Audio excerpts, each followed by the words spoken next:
without any anticipation. Few good things come without any anticipation, and one such kind of thing is what has happened to me now.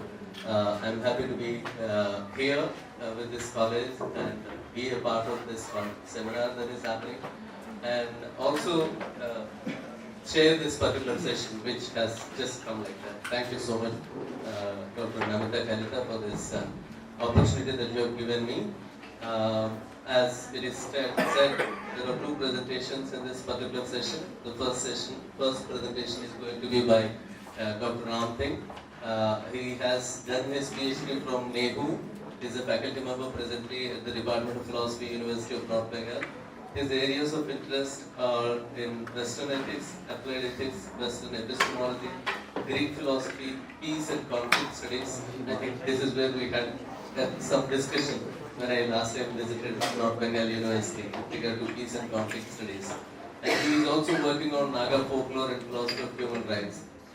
His publications have appeared in various edited volumes, scholarly journals and anthologies nationally and internationally. He has coordinated, presented and chaired various talks, seminars and national and international conferences. He has recently jointly published an anthology on reinterpreting the tradition, a critical essays on 20th century Indian thought. With this brief introduction, I invite Dr. RAMTHING to make his presentation. Over to you, Dr. RAMTHING. A very good morning to one and all. With due respect, Chairperson, I extend my thanks for the nice introduction. Before I begin my talk, I would take this time to thank the coordinator, Dr. the principal of this college. It is because of your invitation I am here. I'm glad that I would meet many friends, many new friends, so it is a privilege for me. This time reminds me of the time when I was supervising with my scholar, because I show my respect to Shankardev, and I have one thing, because my scholar Sanjay Baro, he did his PhD, and Assam is a land of rich culture. I'm tempted to say this.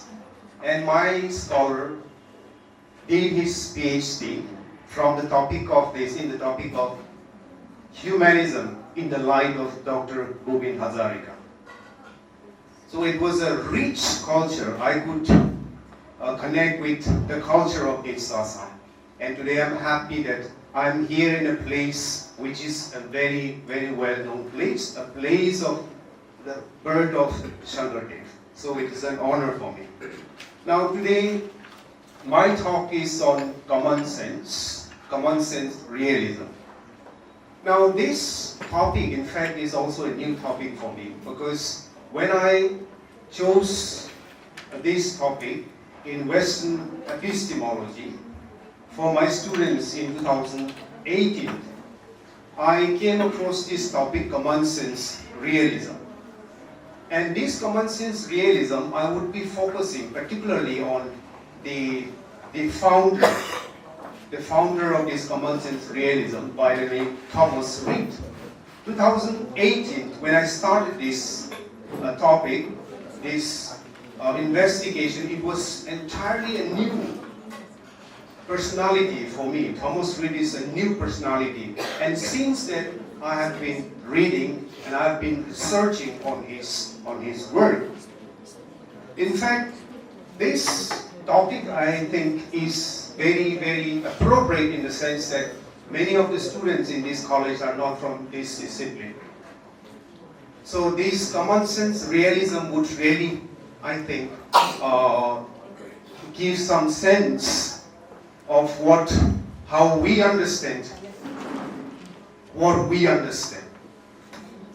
Now, common sense realism is a movement which started in 18th century with a strong initiative of Thomas Reid. Thomas Reid was concerned about the rise of skepticism and the displacement of God in 18th century. And it was fortunate or unfortunate, I would say, the rise and popularity of the British empiricism was at the height, starting from John Locke, Berkeley, and David Hume. So little attention was given to the common sense realism. And there is nowhere in the history of philosophy, because the scene was dominated by the British empiricists, and against which Kant reacted in 18th century against the skepticism of David Hume, particularly on his work, that is, a treatise on human nature, which was published in 3940. Now, what I would like to emphasize here is not only that Immanuel Kant, who was reacting against Hume's skepticism. What we ignored, what I find from my research, is that we ignored the reaction of Thomas Reid, because his main concern, as I have mentioned, is the rise of skepticism and the displacement of God in the movement of this empiricism, because empiricism by that time was well established. And for Thomas Reid, any theory which leads to skepticism is something which he is firm to oppose that theory. Now, this is a philosophical movement, the common sense philosophical movement. And this movement, so far as Kant defines this, common sense was not merely everyday opinion, but a common standard of judgment rooted in human nature, allowing people to arrive at truth without relying on abstract philosophical reasoning. He says, he maintained that our instinctive, immediate perception provide knowledge of mind-independent world, which is mind-independent. So that is what Kant understands by what common sense is all about. Now, when we talk about the concept in relation to Thomas Reid regarding what common sense is all about.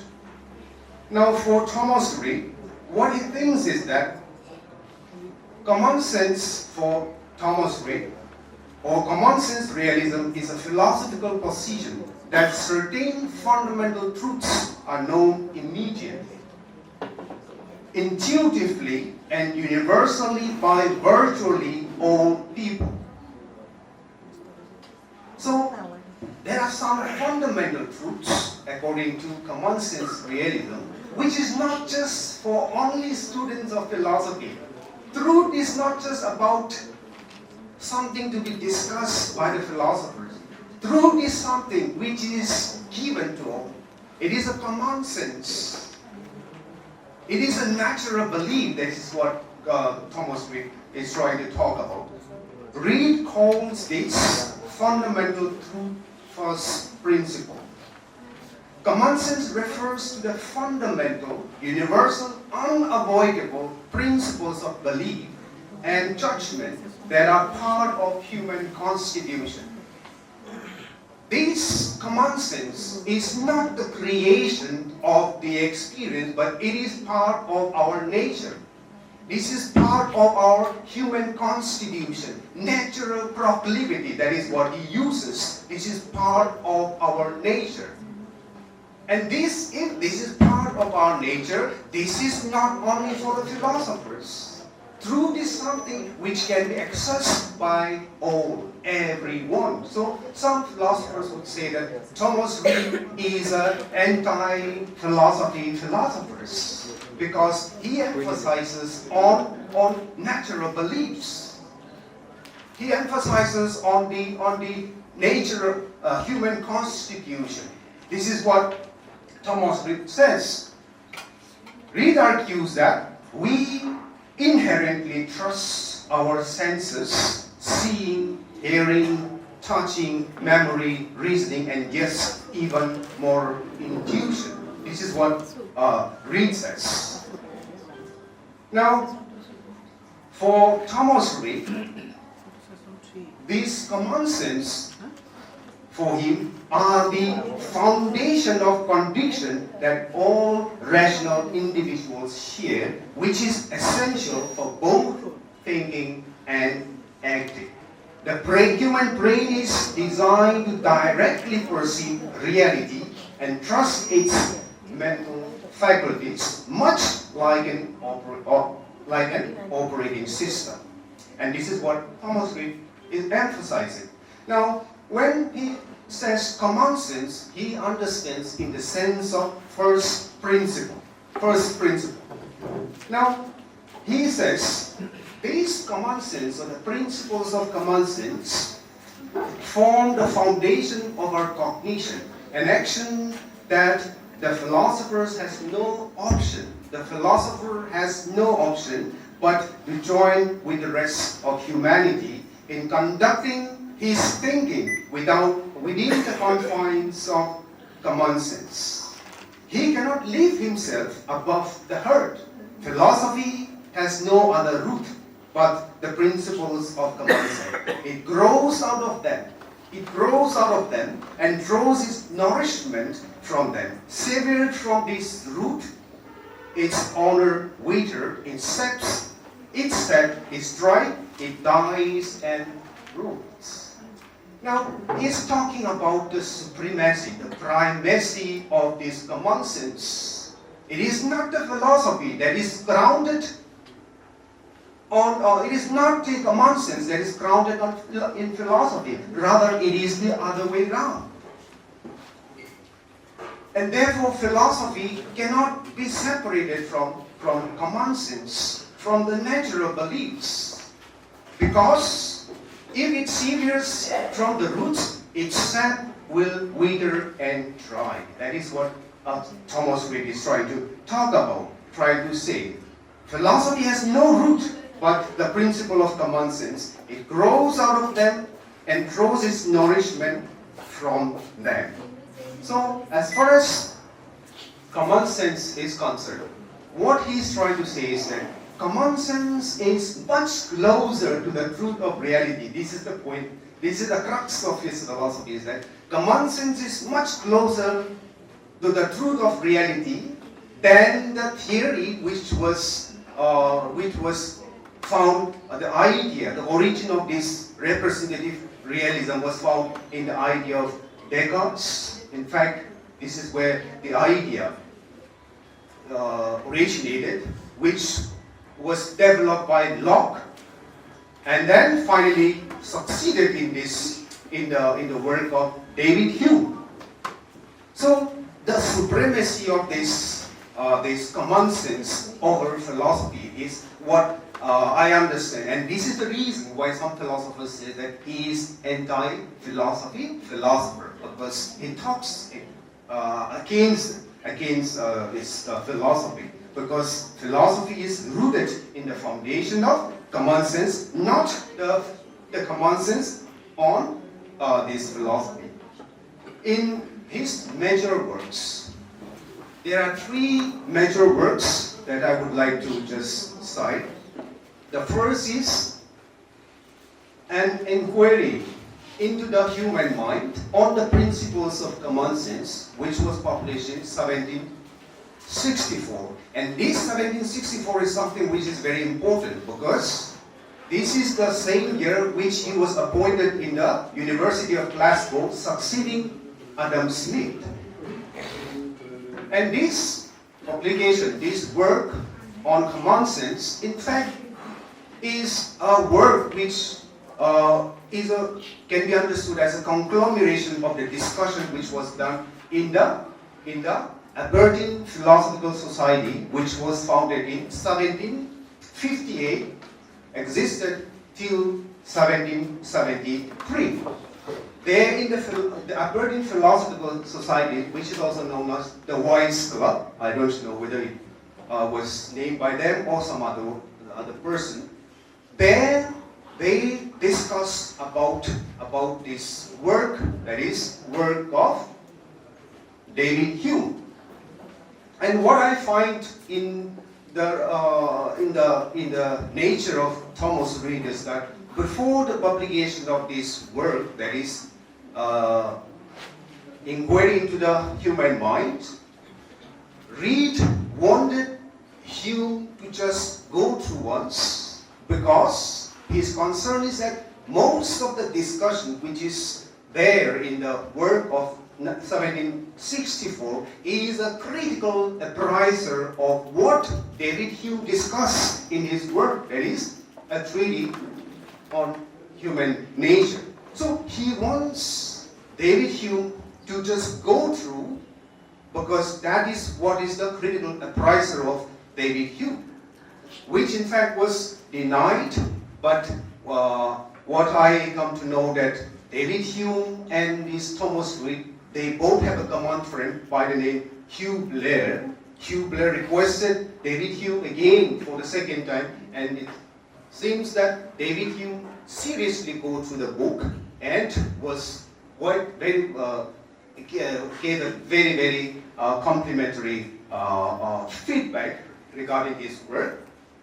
So what I'm trying to say is this: Reid's concern is the theory of ideas, or in other words, the representation realism or representationalism, where this representationalism talks about that the immediate object of our perception is not the object but the idea of the object. This is what Thomas Reid is concerned about. We are not perceiving the object as it is, rather we are perceiving the idea of the object, and therefore idea is the immediate object of our perception. Idea, mind, idea, and objects. This is what the realism is trying to talk about, and this is what is the discussion so far as the empiricism is concerned, so far as David Hume is concerned. And so far as David Hume is concerned, his way of thinking or his understanding is limited within experience, because he is one of the greatest philosophers who is against this cause and effects, because what we know is through our habits and customs and repeated action in the past. We don't have a rational proof so far as the cause and effect is concerned. And this is a point why Immanuel Kant strongly reacted in a different way. But Thomas Reid reacted in a very different way, because for Thomas Reid, he talks about the natural constitution, the human constitution. For Thomas Reid, knowing is simply having true beliefs. This is what Thomas Reid talks about. Knowing is something, or simply having a true beliefs. So, Thomas Reid is very much concerned about the skepticism, because this theory leads to skepticism, not only to skepticism, to absurdity.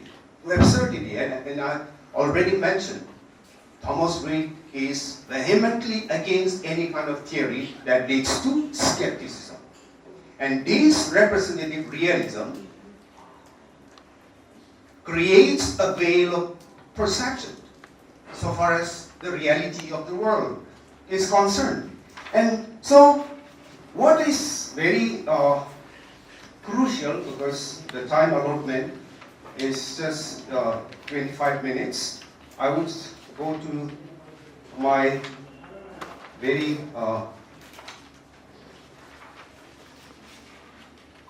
yes.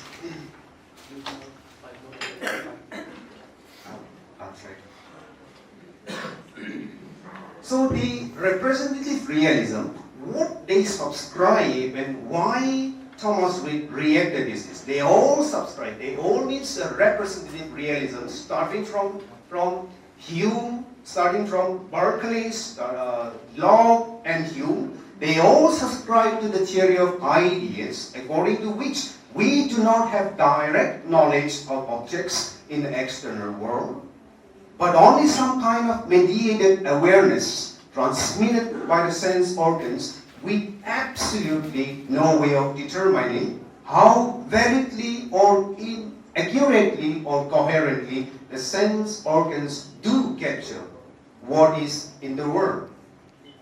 And this is what Reid says, Thomas Reid says, if this theory is correct, which he comes to as ideal theory, according to this theory, all that we know is our own ideas, and we cannot get far enough out of the box to know accurately whatever it is that is bringing about those ideas.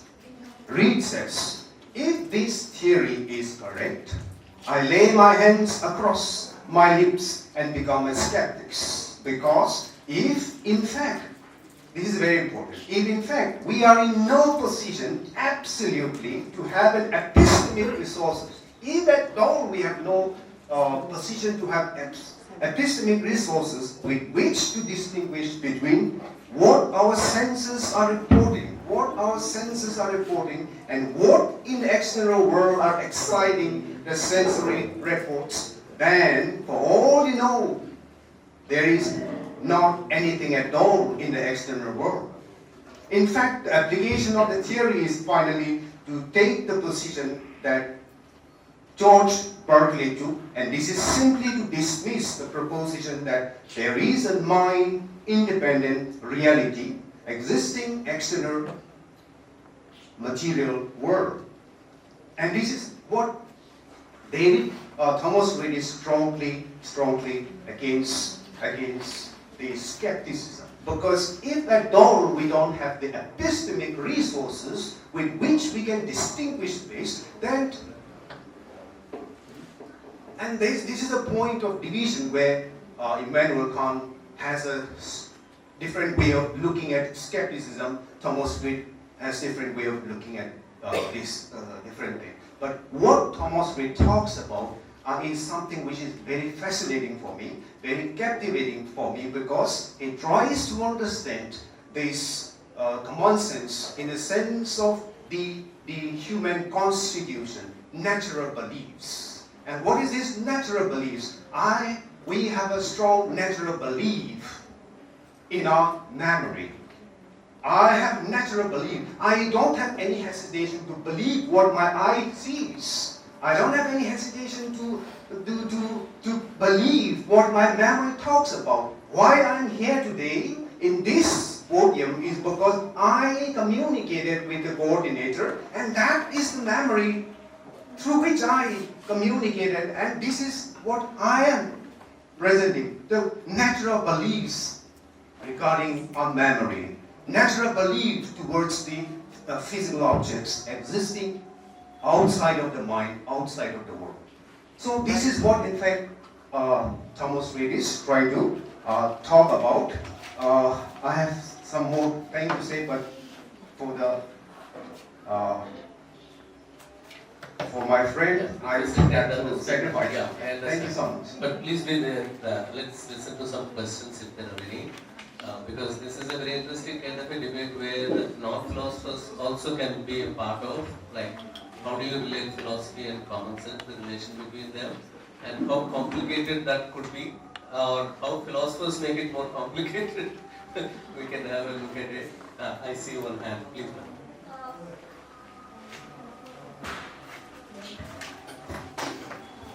I seek a clarification. Yes. Do you think that common sense is not culture specific? As such, we do not have any common sense. Our common sense is essentially dependent on our culture, our environment, and the ecological system. I would like you to respond to this. Yes, so far as the common sense of my community is concerned, what we believe as common sense in my community will be definitely different from other communities. Yeah, that is very much there, and he readily accepts that. But the human constitution, that is something which he talked about. It is something which is innate, active, functional capacities, faculties. That is what Thomas Reid is talking about.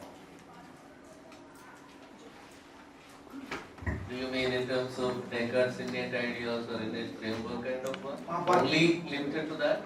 Innate idea of Descartes is it's not something which Thomas Reid is talking about, because when Thomas Reid talks about innate, active, functional capacity, faculties, he's not talking about pre-existence of ideas, but he's talking about the innateness of our natural beliefs, which is in the human constitution, the human natural proclivity. That is what Thomas Reid is talking about. We can talk about this. Yeah.